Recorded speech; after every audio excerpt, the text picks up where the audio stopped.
আমার প্রিয় আত্মা, আজকের প্রসঙ্গ সন্তোষ। মহাপুরুষ বলেছেন, যিনি সন্তোষরূপী ধন কামিয়েছেন তিনি এই পৃথিবীর বুকে সব থেকে শ্রেষ্ঠ ব্যক্তি। কেন? ধন তো অনেক প্রকারের আছে, অর্থ আছে, মান সম্মান আছে, সমাজে প্রতিষ্ঠা আছে।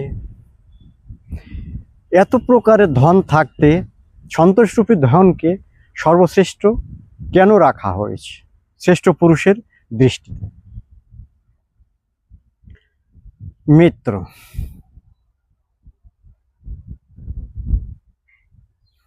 যিনি সন্তোষী, যিনি সন্তুষ্ট, তিনি পরম সুখী। এই জন্য তিনি যাহা কিছু উপার্জন করেন, তিনি মধ্যমবর্গীয় হতে পারবেন, নিম্নবর্গীয় হতে পারেন এবং ধনী ব্যক্তিও হতে পারেন। উভয়ের ক্ষেত্রে যদি তিনি সন্তোষী হন, তাহলে তিনি যতটুকু উপার্জন করছেন তার ভিতরে তিনি সন্তুষ্ট থাকেন, যার ফলে মানসিক সমস্ত প্রকার দুঃখ থেকে তিনি কিন্তু নিবৃত্তি পেলেন। মনে অনেক প্রকারের সংকল্প বিকল্প আসতে পারে যে এইটা প্রয়োজন, ওইটা প্রয়োজন, আরও একটু শ্রম দেওয়া উচিত, আরও ধন আমার প্রয়োজন। মনের মধ্যে এই ধরনের সংকল্প বিকল্প চলাটা স্বাভাবিক।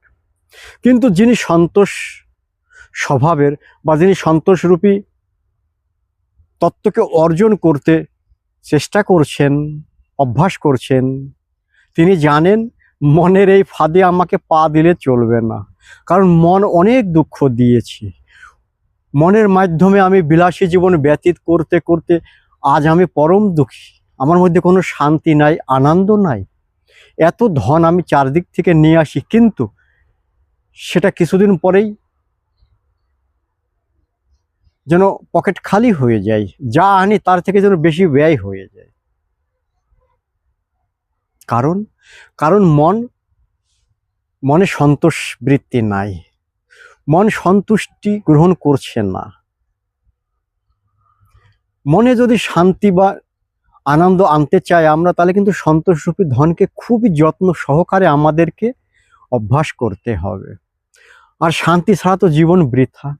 যে জীবনে শান্তি নাই, যে জীবনে আনন্দ নাই, সেই জীবন তো একদম বেকার। ভগবান শিবজি বলেছেন, শান্তিবিহীন জীবন এই পৃথিবীর বুকে তো দুঃখজনক, এবং মৃত্যুর পরেও তিনি দুঃখজনক। কারণ অশান্ত মন নিয়ে তাকে আবার এই পৃথিবীর বুকে ফিরে আসতে হয়, তিনি মুক্তির দিকে যেতে পারেন না। তাহলে যদি আমরা কম উপার্জন করি মিত্র, তবু কিন্তু এই সন্তোষ যদি আমাদের মধ্যে থাকে, তাহলে আমরা যেটুকু ইনকাম করলাম সেই দিয়ে কিন্তু আমরা সংসারটাকে সুন্দরভাবে চালাতে পারব। এখন এই সন্তোষ বৃত্তি ধারণ করার ক্ষেত্রে কি কি তত্ত্ব বাধা হয়ে দাঁড়ায়, আমাদের কিন্তু সেইগুলো প্রথমে বুঝতে হবে, মূলে যেতে হবে, কারণে যেতে হবে। বুদ্ধিমান ব্যক্তি সব সময় কারণে গিয়ে সমস্যার সমাধান খুঁজে থাকেন। যারা ধ্যানী ব্যক্তি তারা সেই কারণ শরীরে গিয়ে সেখান থেকে সমস্ত সমস্যার সমাধান করে থাকেন।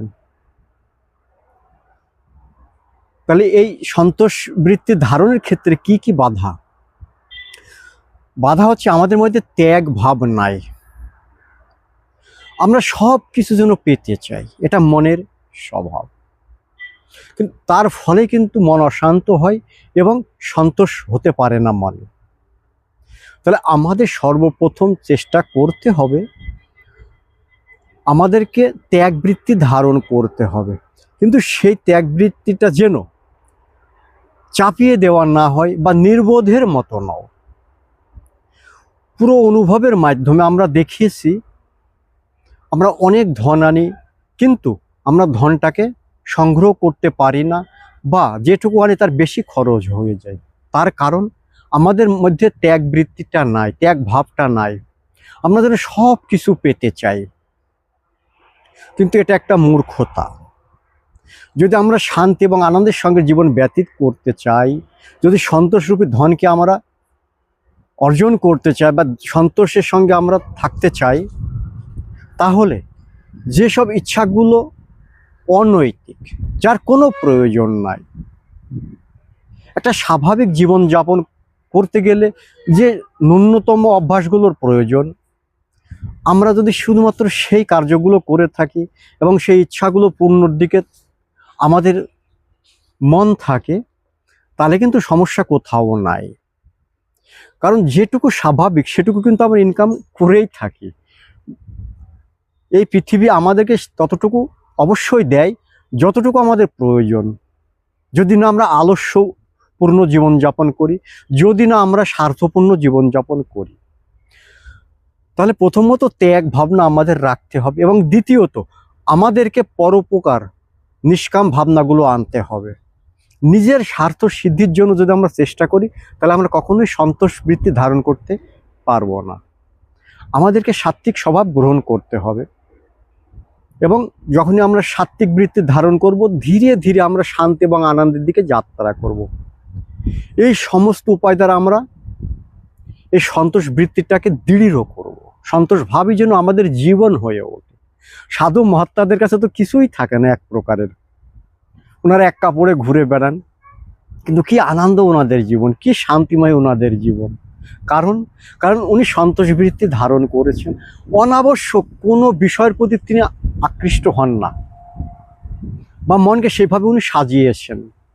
একজন বিখ্যাত দার্শনিক উনি বলেছেন যে শান্তি পাওয়ার একমাত্র উপায় মনকে সুব্যবস্থিত করে না। সুব্যবস্থিত অর্থাৎ যা কিছু অপ্রয়োজনীয় একটা জীবন ব্যতীত করার জন্য সেইগুলো ত্যাগ করে দেওয়া, এবং সেই ত্যাগটা যেন আমাদের অনুভব থেকে আসে। আমরা দেখেছি যারা নেশা করেন, তারা নেশার মাধ্যমে সুখ শান্তি আনন্দ খোঁজেন, কিন্তু তারা পেয়েছেন।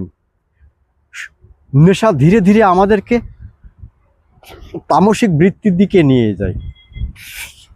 আলস্য, নিদ্রা, তন্দ্রা, অকর্মণ্য, কোনো কিছু করার প্রতি মন থাকে না, চিড়চিড়াপন, উল্টো বুদ্ধি হয়ে যায় আমাদের, বিপরীত বুদ্ধি আমরা হয়ে যাই। কেউ হয়তো আমাদের জন্য ভালো কিছু বলছে, আমরা ভাবি সে আমাদের খারাপের জন্য আমাদের কিছু বলছে। এই সমস্ত কিন্তু নেশা করা যারা নেশা করেন তাদের ভিতরে এই অবগুণগুলো থাকে, যার ফলে আমরা তমগুণরূপী এবং রজগুণরূপী যে বিক্ষিপ্ত অবস্থা সেইগুলোর ভিতরে আমরা প্রবেশ করি এবং আমরা মানসিক রূপে এবং শারীরিক রূপে অশান্ত হয়ে পড়ি। তাহলে প্রথম আমাদেরকে ত্যাগ ভাবনা নিয়ে জীবনযাপন করতে হবে এবং দ্বিতীয়ত আমাদেরকে নিঃস্বার্থ জীবনের দিকে এগিয়ে যেতে হবে। যদি আমরা এইটুকু নিয়মও পালন করি, আমরা সন্তোষ রূপী ধনকে ধীরে ধীরে অর্জন করে শেষে আমরা শান্তিপূর্ণ জীবনও পেয়ে যাব। এজন্য সন্তোষকে অমূল্য ধন বলেছেন মহাপুরুষেরা। তো যারাই আমার ভিডিওগুলো দেখছেন, আমি দেখছি অনেকেই কিন্তু দেখছেন, আমি নতুন চ্যানেলটা খুলেছি সনাতন পথ নামের, স্বামী বিদ্যাগিরি এই নামে। তো অনেকেই কিন্তু দেখছেন এবং ভালোবাসছেন, আমাকে লাইক করছেন। আমি মনে করি এখনো অনেক ধার্মিক ব্যক্তি আছেন এবং এখনো অনেক শ্রেষ্ঠ ব্যক্তি আছেন যারা আরো শ্রেষ্ঠ হওয়ার দিকে নিজেকে এগিয়ে নিয়ে যেতে চান। এই ভ্রষ্টাচারের দুনিয়াতে এখনো যে অনেকে ধার্মিক আছেন, অনেকে যে কমেন্টস করছেন বা অনেকে এই ভিডিওগুলো দেখেন, তাদের প্রতি আমি চিরকৃতজ্ঞ এবং প্রভুর কাছে আমি প্রার্থনা করি আপনাদের জীবনযাত্রা যেন শান্তিময় হয়, আনন্দময় হয় এবং আপনারা মৃত্যুর পরে যেন সর্বনিম্ন ধাপ স্বর্গ পান যদি ঈশ্বরের কৃপা হয়, এবং আপনারা যদি সদ্গুরু শরণাগত হন, হয়তো আপনারা পরম মুক্ত হয়ে এই পৃথিবীতে আপনাদের আর আসার প্রয়োজন নয়, সব সময় আনন্দমগ্ন হয়ে সেই ধামে আপনারা থাকবেন। এই প্রার্থনা আমি ঈশ্বরের কাছে করি। জয় গুরু।